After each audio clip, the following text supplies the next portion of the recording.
What's going on today? So I took down some notes here on my notepad for this video. So we're going to be talking about the fourth dimension and if there are any physical entrances that could be located that may lead to the fourth dimension. Now, I truly believe so because it was downloaded to me through universal knowledge from the cosmos. Um, but yeah, let's get right into it.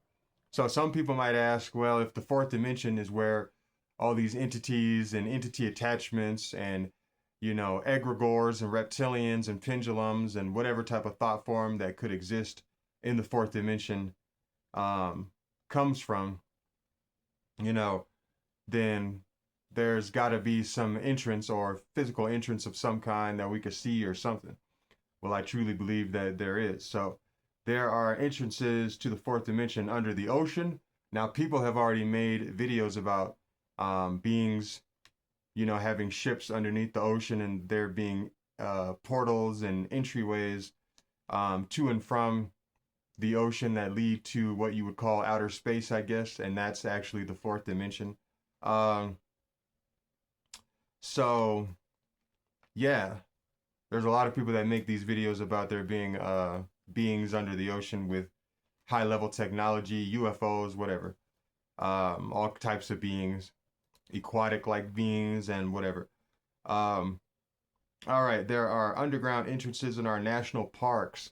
I remember hearing several stories about people encountering all types of entities like skinwalkers, Bigfoot, and several of the stories caught my attention that were about reptilians, like full-blooded, bipedal uh, reptilians that walk upright, have a humanoid figure, and are really big sometimes, like 10 feet tall, 8 feet tall, stuff like that, 7 feet tall.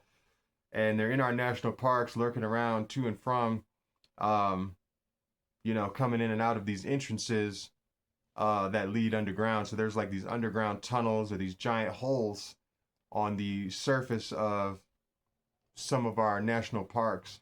Now, there's a large percentage of the national parks that have not been fully explored. I think it's like, I don't know, what, 70, 80% or something like that? Somewhere around there. It's a large number. The fact that we already know people are seeing entities and beings out there, like who knows what all is out there that hasn't been found, and that could be on purpose. Um, but yeah, there are these large whole mount like entrances where like reptilian beings and whatever else is coming in and out of. And I heard people talk about this who actually discovered one of these mount holes in the national park. And it creeped me out. And then the lady said that she saw a reptilian being, like looking at her and trying to do something psychic to her or lure her over there, but she turned around and ran back to her cabin or her house or whatever. I think she had like um, a family house or something that she was staying at, a family member's house, and yeah, she went out one night and discovered that, and yeah, it was trippy. They had a house not far from one of the national parks, and I think she wasn't supposed to go and venture off into the area that she did, but she made that discovery. And there's like a couple other stories out there too. But anyways, um, there are also entrances at the north and south poles to the fourth dimension. Now, I've heard a lot of stories about there being entrances to the inside of the earth at the north and south pole, and which leads to wherever else. You got the 1,000 foot ice wall over there and whatever else is going on. So yeah, I do believe there are physical entrances to the fourth dimension, which leads to being able to travel in the universe physically and whatnot, because I do believe physical travel is a thing. Um, you know. So basically, wanted to add this to the video. 3D and 4D and 5D are just states of consciousness, which could also be a realm or planet, etc. Okay, so we say that these reptilians and some of these beings are fourth dimensional, um, but I do believe that that's what they've always been. Like they've always been four dimensional. Okay, they've always been fourth dimensional, and that's just what they always will be if they continue to exist as that type of a being. 5D is 5D, like, when you exist as a 3D being, you're 3D, like, it just is what it is unless you like expand and then you become like something else physically. I do believe that that's possible where you could like evolve in consciousness, even though we know that there's things down here trying to hinder that with a death grip. But yeah, that's just different 3D and 4D states, 5D, that's just states of consciousness. And when you're in that state of consciousness or having that experience as that type of being or whatever, like you're just in that state. So 4D beings, are always going to be 4D beings. That's why they still operate as fourth dimensional beings, even when they come into the third dimensional realm.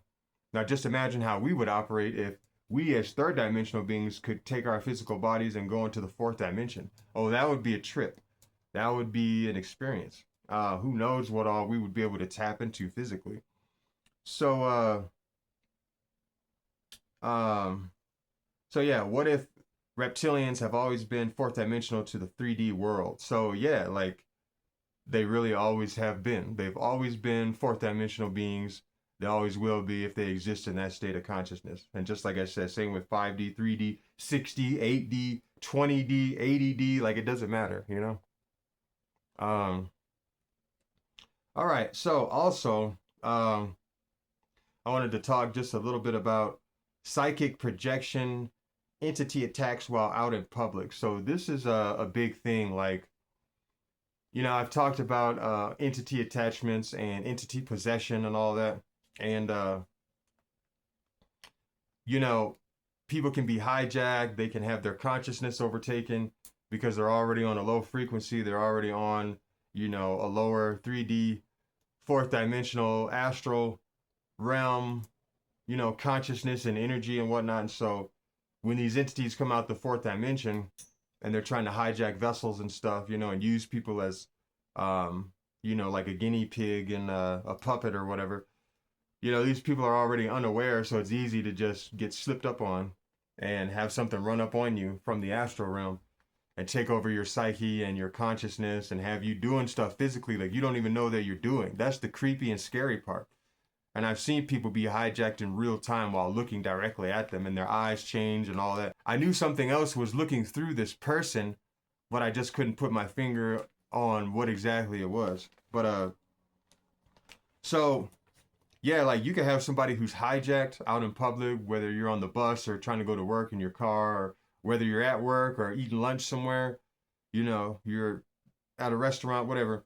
And somebody could be sitting there staring at you and an entity is looking through them at you, trying to psychically project a thought in your head for you to plug into so you can emotionally, charge the atmosphere with negative energy so that they can feed or that they can mind manipulate you to start some drama.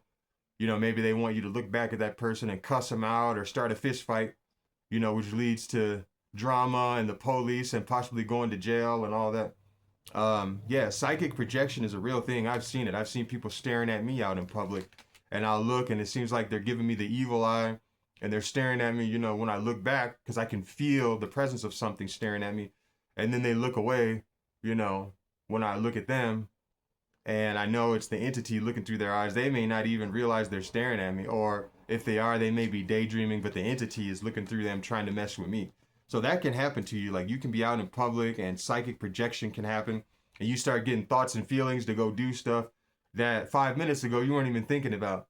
And this is where you have to be aware and open minded to this stuff because it really is happening, but you're not going to believe it or you're not even going to see it, period, at all, to any degree, if you aren't willing to open your mind to this.